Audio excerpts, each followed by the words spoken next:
Warning, this video will make you upset. Sorry. Hello, my fam. Perez Hilton here, the queen of all media, the original influencer, and your #1 source for everything It Ends With Us saga. Remember the name Jed Wallace? He, according to the potty-trained princess, is a key player in the retaliation campaign against her. The soon-to-be 50-year-old alleges that Jed Wallace, who lives and works in Texas, is the person most responsible for the astroturfing against her, which has hurt not just the burgeoning baker, but also Blakey Crocker's family and her businesses. If you don't know what astroturfing is, it is the deceptive practice of hiding the sponsors of an orchestrated message or organization to make it appear as though it originates from and is supported by unsolicited grassroots participants. Team Baldoni has repeatedly denied any retaliation, any smear campaign, and a perceived astroturfing is all organic, truly, because people can make up their own minds based on everything that the plantation princess has said and done.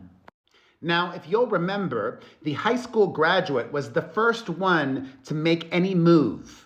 Back in December, the future Another Simple extortion star filed a lawsuit against Baldoni and those that work with him, including his billionaire co-founder of Wayfarer Studios, who is paying for all these legal bills. In Plague Lively's initial lawsuit, she did not include Jed Wallace. However, in the amended complaint, he was added alongside Baldoni, Jamie Heath, Melissa Nathan, Jen Abel, and Wayfarer Studios. The Sisterhood of the Traveling Plantation alum had telegraphed the judge, Judge Lyman, that she would be adding other people to the lawsuit.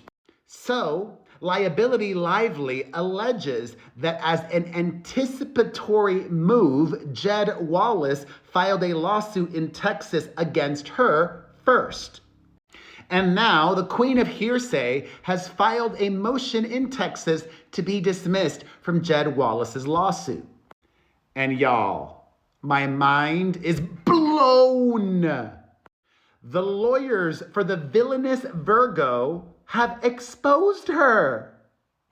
Let me share with you the most interesting bits, starting with this bombshell. The self-appointed fashion icon alleges that Jed Wallace evaded and obstructed Miss Lively's persistent efforts to seek information from him before filing this lawsuit in anticipation of becoming a party in the New York litigation. On January 21st, lawyers for the Woody Allen apologist went to court to obtain a pre-suit deposition of Jed Wallace. On January 23rd, Khaleesi, in her own mind, after trying to serve Wallace at his gated property, her process server received a text message from an associate of his lawyer, Brian Friedman, stating, quote, "The law firm Liner Friedman, Titleman and Cooley, LLP, will accept service for him. Do not try to serve him again. Thank you." Later that day, Friedman, the attorney for Baldoni and parties, my lawyer also, has not influenced me whatsoever, has not given me any information. Friedman claimed that my office never agreed to accept service of process of anything, and then denied any such arrangement. Here is the craziest part. Quote, Wallace's counsel also indicated that Wallace had suffered a life-threatening heart incident because of the stress caused by attempts to serve the Rule 202 petition to have him deposed. Wallace's own attorney indicated that Wallace had suffered a life-threatening heart incident because of her and the stress of it all. The It Ends With Us saga is not for the faint of heart. And remember, this is how the Z-list actress operates. As I previously shared with you all, Baldoni is not the only one being sued by the wife of Scarlett Johansson's ex-husband. The uncredited director of It Ends With Us is also suing many other people, which we've established, and she attempted to serve them in Los Angeles back in January during the Palisades fire, when one of them who lived in the Palisades was trying to evacuate their home. Poor Jed Wallace, he's lucky to be alive. The rest of her motion is pretty standard stuff. She made no specific defamatory statements against Jed Wallace, blah, blah, blah. She didn't act with malice, blah, blah, blah. Additionally, they are arguing that Texas has no jurisdiction. Quote, after engaging in a retaliatory social media campaign against Miss Lively, plaintiffs now seek to drag her into a foreign court that lacks jurisdiction in an attempt to further punish her for privileged communications. Obviously, the judge in Texas has not ruled yet, as this was just filed, but there is some good news for Pinocchio. According to a new report, Taylor Swift's former bestie is now friends again with her. According to News Nation, quote, Swift and Lively have worked everything out. Blake apologized and they are talking again. I don't know if I believe that, but it could be true.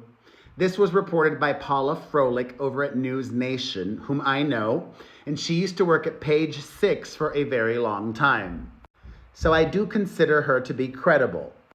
We'll see. The former dragon keeper and her dragon have not been spotted in public in a very, very long time. Additionally, some very, very good news for that donut shop that the baker extraordinaire visited last weekend. As I previously told you, many people left negative Yelp reviews and even went so far as to complaining to the local health department.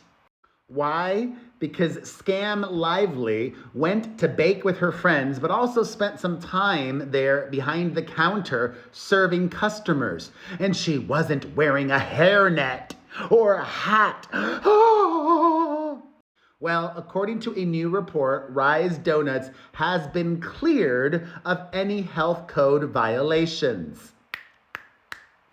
According to the Wilton Health Department, they investigated after an anonymous complaint, but they deemed that there were 0 violations. No fine was issued, and the case is officially closed.